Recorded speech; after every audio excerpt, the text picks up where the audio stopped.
The problem is I've empowered you to be a tough guy. And I don't think you'd be a tough guy without the United States. And your people are very brave. But you're either going to make a deal or we're out. And if we're out, you'll fight it out. I don't think it's going to be pretty, but you'll fight it out. But you don't have the cards. But once we sign that deal, you're in a much better position. Well, to the people of America, I want to just say this is not who we are. This is not who we are. We don't bully an ally. We don't take the side of a dictator. We don't ignore the long and important role that we have played in defending democracy. That is not who we are. We're just not what we saw displayed by the President of the United States today. Why did Trump humiliate Zelensky while giving Putin exactly what he wanted? And why is Adam Schiff calling it one of the most disgraceful moments in US foreign policy? All right, I think we've seen enough. What do you think? What's this negotiation? This is going to be great television, I will say that. All right, we'll see what we can do about putting it together. Thanks, sir. I need the back of We'll see, Adam. Donald Trump's recent meeting with Ukrainian President Volodymyr Zelenskyy should have been a strong reaffirmation of US support for Ukraine in its ongoing battle against Russian aggression. Given the billions in military aid that the US has previously sent to Ukraine and the bipartisan commitment to standing up against Putin's war machine, this should have been a moment for unity. Instead, Trump turned it into a shocking display of pro-Kremlin rhetoric. Your country is in big trouble. Can I Wait a answer? minute. No, you've done a lot of talking. Your country is in big trouble. I know. You're not winning. I know. You're not winning this. You have a damn good chance of coming out okay because of us. Mr. President, we are staying in our country, staying strong from the very beginning of the war. We've been alone, and we are thankful. I said thanks you haven't in been this alone. cabinet, You and haven't not been only alone. in this cabinet. We gave you, through I this said stupid president. Rather than offering unwavering support for Ukraine, Trump took a different approach, scolding Zelenskyy during the meeting. As Zelenskyy detailed the devastation caused by Russia's invasion and the urgent need for continued US support, Trump cut him off, saying his country is in big trouble. $150 billion. We gave for you your military president. equipment, You and you voted men for are your brave, president. but they had to use our military. What about if you didn't have You our invited military me- equipment, you invited if me you to didn't speak. have our military equipment, this war would have been over in 2 weeks. The remark sent a chilling message. Rather than acknowledging the gravity of Ukraine's struggle, Trump dismissed Zelenskyy's words as excessive. His tone suggested impatience rather than solidarity, as if Ukraine's dire situation was nothing more than an inconvenience. And that was something Adam Schiff was not going to let slide. On other leaders in the world, because we cannot rely on this president. And it's a terrible way to feel about a president of the United States, but the shameful display we had today is so antithetical to everything that our country has stood for, and I hope it is never repeated. Schiff wasted no time in condemning Trump's disgraceful behavior, calling it not just reckless, but a direct betrayal of America's values and global responsibilities. For Schiff, this wasn't just about bad optics. It was about Trump fundamentally undermining America's role on the world stage. He pointed out that the United States has always stood as a beacon of democracy, defending those who fight for freedom.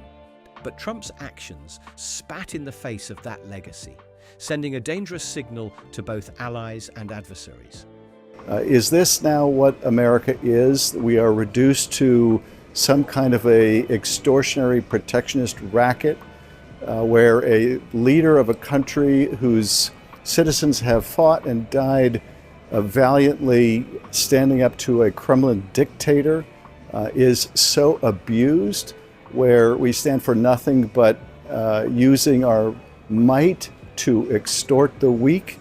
These notes and felt that somehow this would help the president's case or cause. Because what those notes reflect is a classic mafia-like shakedown of a foreign leader. They reflect a Ukrainian president who was desperate for U.S.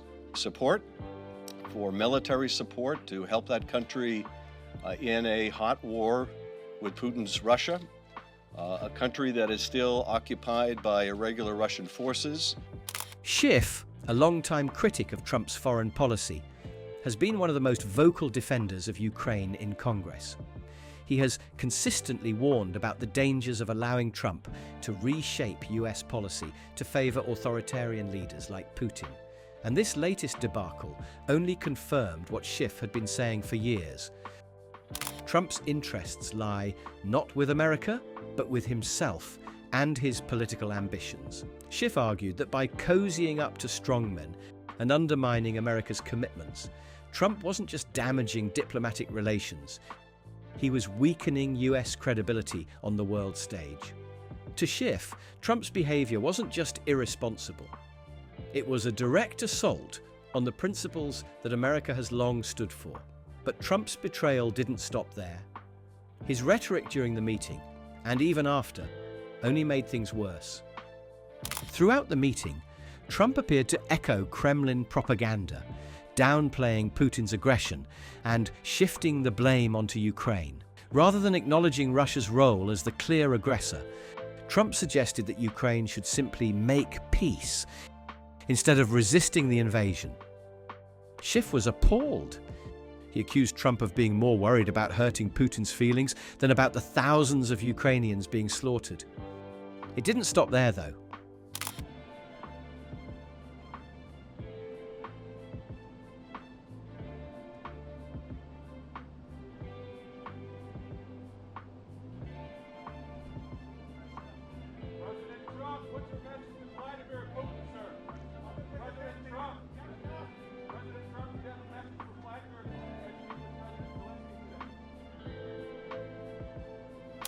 After the meeting, Trump took to his own social media platform to rant about Zelenskyy, accusing him of not wanting peace.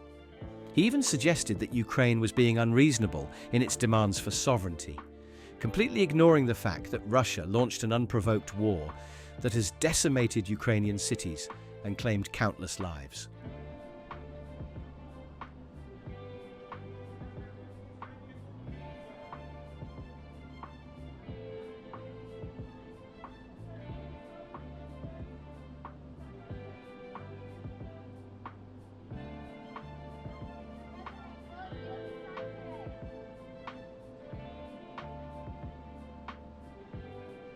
But perhaps the most stunning moment came when Trump announced that he was cancelling planned peace talks between Ukraine and the US.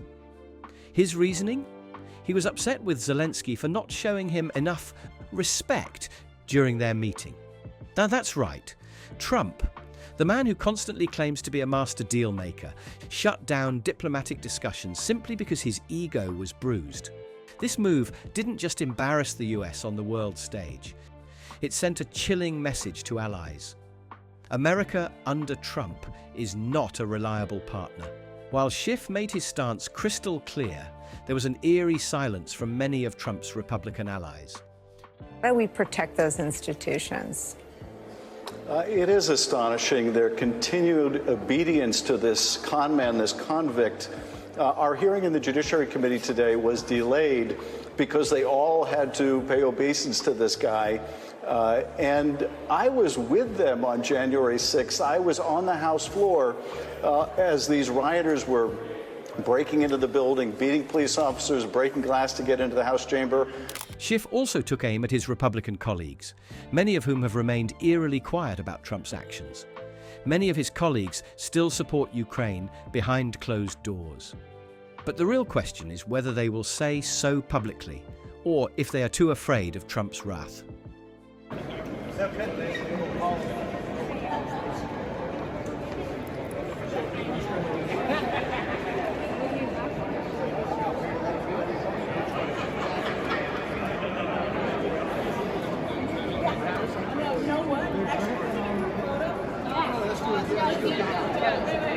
This silence from GOP lawmakers is nothing new. Time and time again, Republicans have chosen political self-preservation over principle. Even as Trump trashes US allies, undermines NATO, and cozies up to dictators, many in his party refuse to call him out, and the reason is simple. They fear his influence. What do you make of the former president's influence on the party at this point, John?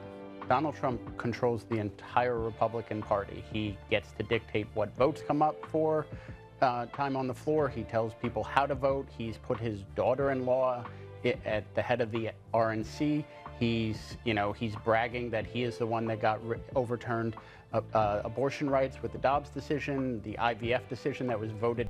Trump's hold over the Republican Party remains as strong as ever.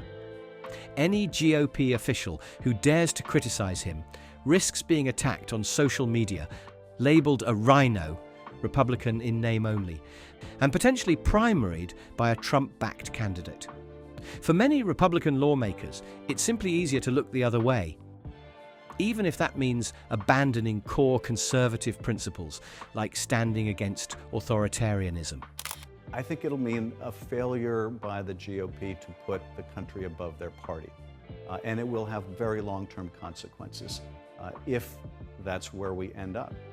And if not today, I think Republican members in the future, to their children and their grandchildren, will have to explain why they did nothing in the face of this deeply unethical man who did such damage to the country. Schiff, however, made it clear that this is not a moment for silence. This is no longer just about bad foreign policy, he warned. This is about Trump selling out America's interests for his own ego. Unfortunately, this isn't the first time Trump has prioritized Putin's interests over America's. His long track record of siding with Russia speaks for itself.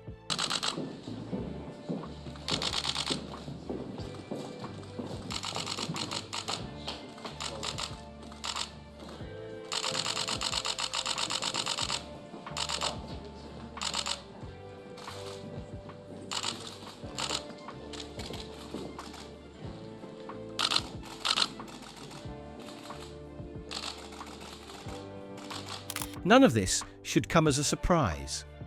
Trump has spent years bending over backward to accommodate Putin, often at the expense of US security and alliances. His deference to the Russian leader has been one of the most defining and controversial aspects of his foreign policy. Please stop.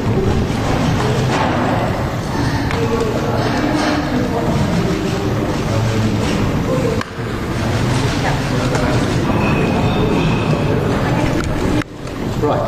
Thank you. Thank you.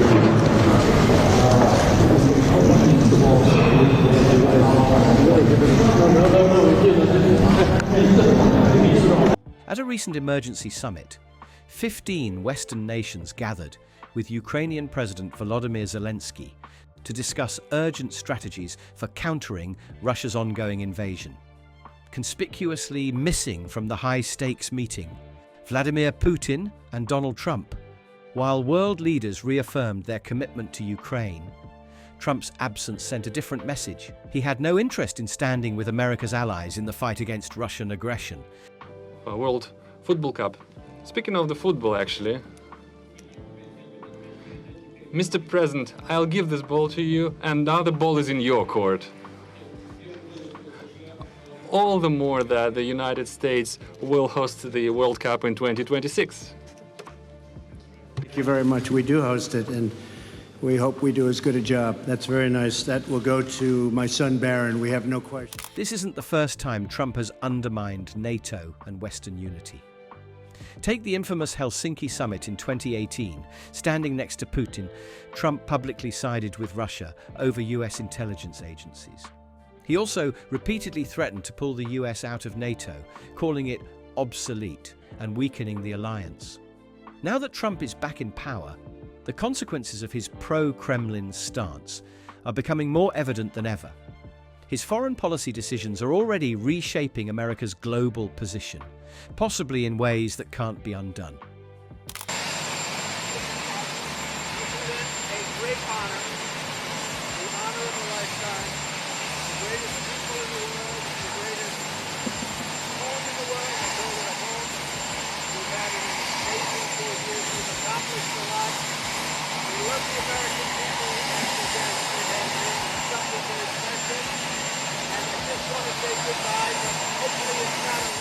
With Trump back in the White House, US foreign policy is already seeing dramatic shifts. One of his first moves was to reconsider military aid to Ukraine, arguing that America should not be responsible for funding endless wars. His administration has signaled that it may reduce or even cut off support, leaving Ukraine in a vulnerable position against Russia. Yeah, NATO was busted until I came along. I said, everybody's going to pay. They said, well, if we don't pay, are you still going to protect us? I said, absolutely not. They couldn't believe the answer. Well, sir, if we don't pay and we're attacked by Russia, will you protect us? I said, you didn't pay? You're delinquent? He said, yes, let's say that happened. No, I would not protect you. In fact, I would encourage them to do whatever the hell they want. You got to pay. You got to. Trump has also renewed his attacks on NATO, questioning the alliance's purpose and suggesting that the US will not come to the defense of member states that don't pay their fair share. Meanwhile, his rhetoric toward authoritarian leaders like Putin has remained soft, raising concerns that he may negotiate a peace deal on Russia's terms rather than supporting Ukraine's sovereignty. Trump's latest meltdown has once again made it clear where his loyalties lie, and it's not with democracy. But the real question is, what happens next? We're committed to NATO, but NATO has to step up, and the Europeans have to step up more than they have. And I want to see them equalize, because they are in for far less than we're in, and they should be at least equal. You understand that? Why is the United States, we have an ocean in between, why is the United States in for so much more money and other things as Europe? With that being said, and as you said, they've also been obviously very helpful. Trump's stance on Ukraine doesn't just impact America, it has global consequences. By downplaying Russia's aggression, Trump is emboldening other authoritarian leaders who seek to expand their power. China is watching closely, taking notes on how the US responds to Ukraine as it considers its own ambitions in Taiwan. If Trump signals that America won't stand by its allies, Beijing may feel more confident in escalating tensions. A weak US response to Russian aggression could set a dangerous precedent, leading to greater instability in Asia and beyond. Statement from NATO in response to Donald Trump's comments on NATO, and it says that NATO remains ready and able to defend all allies. Any attack on NATO will be met with a united and forceful response. It goes on, any suggestion that allies will not defend each other undermines all of our security, including that of the US. European nations too are growing uneasy. Many have relied on the US as a stabilizing force in global security. But Trump's erratic foreign policy is forcing them to rethink their own defense strategies. Some NATO allies are even increasing their military spending, fearing they may soon have to defend themselves without American support. The European Union has begun discussing ways to strengthen its own defense cooperation, knowing that a second Trump presidency could mean a more isolationist America. Meanwhile, Russia is taking full advantage of the chaos.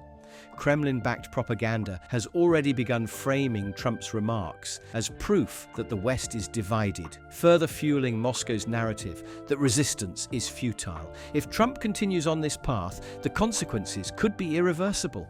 Trump's latest meltdown has once again made it clear where his loyalties lie. And it's not with democracy, while Adam Schiff's fiery response wasn't just about holding Trump accountable, but a warning to America. If this continues, the damage may be irreversible. John Trump, do solemnly swear. I, Donald John Trump, do solemnly swear That I will faithfully execute. that I will faithfully execute The office of President of the United States. the office of President of the United States, And will, to the best of my ability, and will, to the best of my ability, preserve, protect, and defend. preserve, protect, and defend The Constitution of the United States. the Constitution of the United States. So help me God. So help me God. Congratulations, Mr. President. So where do we go from here? The answer lies in how the American people react. With Trump firmly back in power, every decision he makes will shape the country's future for years to come. What do you think? Is Trump actively undermining US foreign policy? Let's talk about it in the comments. If you found this video insightful, don't forget to like, subscribe, and turn on notifications so you never miss an update on the biggest stories shaping the world.